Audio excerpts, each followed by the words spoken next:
আমি এই ৩-৪ বছর যাবৎ এই কাজই করতে আছি। মোটামুটি হচ্ছে ২-৩টে খ্যাপ দিলে মনে করেন ১০০০, ১২০০, ১৪০০, ১৫০০ হয়ে যায়। আবার কোনো দিন হয়, কোনো দিন হয় না। ঠেলা গাড়ি যারা চালায় বা এইসব যারা করে হেগো মানুষ ঘৃণার চোখে দেয় এক পর্যায়ে। হেগো ওই রকম মূল্যায়ন করে না বিদায় আস্তে আস্তে কমে যাইতে আছে।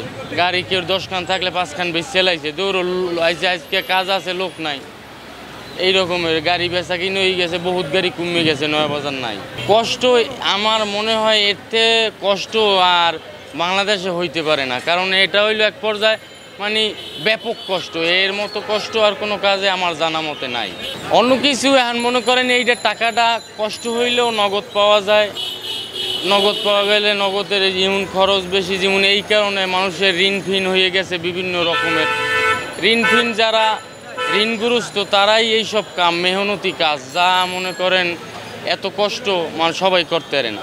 আগের দিন নাই, মানে আগের যে পরিশ্রম করতে মানুষে এখন ধরেন দোতলায় ৩ তলায় মানুষে কাজ করতে চায় না, মেহনতি কাজ, এটা তো অনেক মেহনত।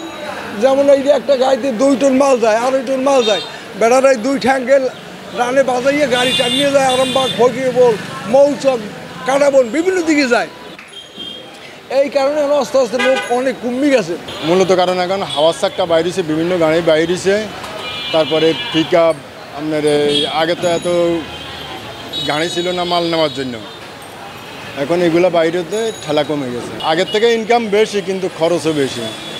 আগে কই ২ টাকা ৩ টাকা বোঝা মারতাম পাইতাম, আর এখন এখান থেকে ইয়াতে আপনার মহাখালী একটা খ্যাপ নিলে ১৫০-২০০ টাকা পাইতাম, আর এখন একটা খ্যাপ নিলে ১০০০-১২০০ টাকা পাওয়া যায়।